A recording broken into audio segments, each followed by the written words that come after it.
Assalamualaikum warahmatullahi wabarakatuh. Hai sobat, jumpa lagi di channel YouTube Narasi Pos Media.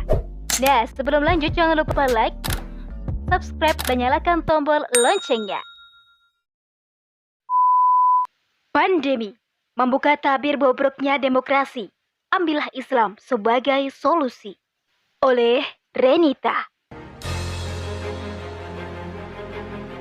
Hantaman pandemi COVID-19 yang melanda dunia tak hanya membuat sektor kesehatan dan ekonomi sempoyongan, tetapi juga menyebabkan sistem demokrasi berada di ujung tanduk. Pasalnya, sederet kebijakan yang dikeluarkan oleh negara justru berpotensi menabrak nilai-nilai demokrasi. Pun karut-marutnya penanganan pandemi, serta inkonsistensi kebijakan yang digulirkan membuat hubungan masyarakat dan penguasa kian tak harmonis. Akhirnya, berbagai gelombang protes menyeruak di seluruh penjuru dunia hingga menimbulkan gejala otoritarianisme. Sebagaimana yang terjadi di Tunisia pada Minggu 25 Juli, Presiden Tunisia Kais Saied telah memberhentikan Perdana Menteri, membekukan parlemen serta mengambil kendali eksekutif setelah menetapkan status darurat nasional atas pandemi COVID-19. Hal ini ia lakukan karena buruknya penanganan pandemi yang menyebabkan gelombang demonstrasi di negara tersebut. Kebijakannya ini disambut baik oleh para demonstran dan ia pun diklaim telah melakukan kudeta oleh lawan politiknya. Mendengar hal ini, pada Sabtu 31 Juli, Penasihat Keamanan Nasional Amerika Serikat Jake Sullivan mendesak Presiden Tunisia agar membawa kembali negaranya ke jalur demokrasi setelah mengambil alih kendali pemerintahan. Tak hanya di Tunisia, Indonesia pun mengalami hal serupa. Berdasarkan laporan Bloomberg, nilai ketahanan Indonesia terhadap pandemi COVID-19 berada pada posisi terakhir. Ini berarti Indonesia merupakan negara yang paling buruk dalam hal penanganan pandemi COVID-19. Pandemi telah membuat sebagian besar negara di dunia kalang kabut tersebab amburadulnya penanganan sejak awal. Bahkan, Indonesia menempati posisi paling buncit dalam hal buruknya penanganan COVID-19. Istiqomahan pandemi ini semakin membuka tabir kebobrokan sistem demokrasi berserta penguasanya. Lantas, mampukah demokrasi menyelamatkan negara dari kejatuhan di tengah pandemi ini? Badai pandemi COVID-19 yang berkelanjutan telah memaksa sebagian besar negara untuk memberlakukan kebijakan ekstra dalam segala lini kehidupan, tak terkecuali Indonesia. Hal ini dilakukan untuk menggenjot upaya pemulihan serta membendung dampak pandemi di berbagai sektor. Akibatnya, negara terlihat semakin dominan di tengah lemahnya peran masyarakat karena terfokus pada pandemi. Dan gejala otoritarianisme pun semakin mencuat. Di Indonesia, menguatnya peran negara di tengah pandemi mulai terlihat seiring dengan lahirnya berbagai kebijakan di awal pandemi. Di antaranya, alokasi anggaran COVID-19 yang mencapai 400 triliun hingga realokasi anggaran di tingkat daerah. Kemudian, lahirnya Perpu Corona yang membuat publik tak bisa menggugat dan memidanakan kebijakan keuangan negara, karena pasal di dalamnya disebut-sebut sebagai pasal imunitas absolut bagi pihak tertentu. Belum lagi kebijakan lainnya yang semakin merusak kepercayaan publik pada penguasa. Tengoklah bagaimana inkonsistensi kebijakan saat ini yang hanya menguntungkan para korporat dan menzolimi rakyat. PPKM berjilid-jilid yang tidak jelas ujungnya malah membuat pandemi semakin mengerikan dan ekonomi kian terjungkal. Mirisnya, saat PPKM darurat berlangsung, para punggawa negeri ini malah mempertontonkan krisis empatinya dengan mengulas adegan sinetron, ajakan nonton komedi, bahkan pelesiran ke luar negeri. Begitu pula korupsi menahun yang semakin dimuluskan dengan adanya pelemahan KPK. Pun diperparah dengan semakin terusiknya rasa keadilan ketika menengok tragedi ketidakadilan di negeri ini. Hukum begitu garang kepada para penyeru kebenaran, sementara kejahatan nyata para pemangku jabatan malah diberi diskon hukuman. Fenomena ini juga dikuatkan oleh hasil survei indikator politik Indonesia yang mengatakan tingkat kepuasan masyarakat terhadap jalannya demokrasi menurun seiring dengan terpuruknya sektor ekonomi.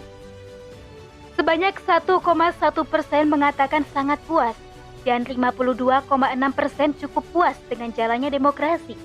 Sementara itu, sebanyak 35,8% responder merasa kurang puas dan 6,6% tidak puas sama sekali terhadap jalannya demokrasi. Sisanya, sebanyak 3,8% memilih untuk abstain. Survei ini melibatkan 1.200 responder dari seluruh provinsi yang dipilih secara acak melalui metode simple random sampling pada April 2021. Menurunnya kepercayaan masyarakat di berbagai negara kepada penguasa dalam hal penanganan pandemi inilah yang diklaim sebagai benih ancaman bagi eksistensi demokrasi. Tuntutan publik akan adanya perubahan kebijakan pun tak pelak lagi. Sayangnya, gelombang protes rakyat karena kegagalan pemerintah menangani pandemi masih berporos pada pakem demokrasi. Paling jauh dengan mendorong sikap otoriter seperti Presiden Tunisia. Namun, benarkah demokrasi masih bisa mengatasi krisis multidimensi saat ini? Publik seharusnya menyadari buruknya penanganan pandemi serta kebijakannya yang amburadul adalah imbas dari penerapan sistem demokrasi. Kekuasaan demokrasi yang diklaim berasal dari rakyat, oleh rakyat dan untuk rakyat, nyatanya hanya sebuah paradoks. Karena sesungguhnya demokrasi berada dalam kendali penuh para konglomerat. Seperti kita ketahui, mahar demokrasi untuk menuju tampuk kekuasaan begitu fantastis, dan ini tak akan mungkin dibiayai sendiri. Disinilah para kapitalis mengucurkan dana untuk menyokong calon wakil rakyat. Para kapitalis ini tentu tak sedang beramal jariah ketika menggelontorkan dananya. Pastilah mereka akan meminta kompensasi dari jasanya. Inilah yang kemudian dimanfaatkan oleh para kapitalis untuk menyetir kebijakan penguasa demi mengamankan terah oligarkinya. Inilah watak demokrasi, sistem penjaga dan pengokoh kepentingan para kapitalis. Dalam demokrasi, aturan bebas dibuat oleh manusia tanpa melibatkan peran sang pencipta dalam kehidupan bernegara. Berbagai fakta yang ada serta kenestapaan yang terjadi akibat buruk penanganan pandemi seakan menguatkan bukti gagalnya demokrasi sekuler dalam mengatasi pandemi. Semestinya, rakyat tidak lagi terjerumus kepada ajakan untuk kembali pada jalur demokrasi. Sebab, wakil rakyat yang terpilih dalam rel demokrasi tidak murni mewakili rakyat, namun hanya menjadi perpanjangan tangan kepentingan oligarki kekuasaan. Maka dari itu, berharap perbaikan kehidupan terjadi dalam naungan demokrasi, ibarat pungguk merindukan bulan. Upaya penanganan pandemi tidak hanya membutuhkan pemimpin yang mampu menjalankan perannya sebagai pengurus dan pemelihara urusan umat. Lebih dari itu, pandemi ini juga membutuhkan sistem yang unggulan dan mampu bertahan di tengah terjangan badai pandemi yang mengganas. Itulah sistem pemerintahan Islam khilafah yang telah terbukti ketangguhannya menangani pandemi selama 13 abad kepemimpinannya. Dalam menangani wabah, sebenarnya Rasulullah SAW sudah mengingatkan pentingnya karantina.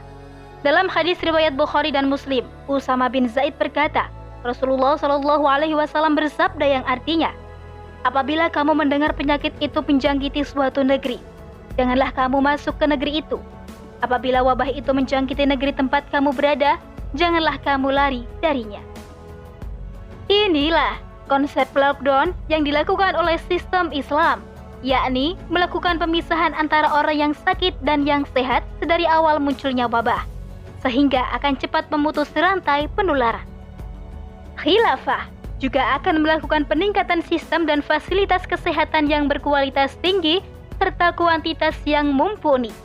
Tes dan tracing untuk menelusuri kasus positif akan diupayakan dengan riset paling modern. Protokol kesehatan akan diberlakukan melalui pengawasan yang ketat dan terjamin. Ketika kebijakan lockdown dilakukan, khilafah akan menjamin terpenuhinya kebutuhan pokok rakyat. Sumber pendanaannya diambil dari Baitul Mal yang berasal dari hasil pengelolaan SDA dan berbagai pungutan lain yang diperbolehkan oleh syarak.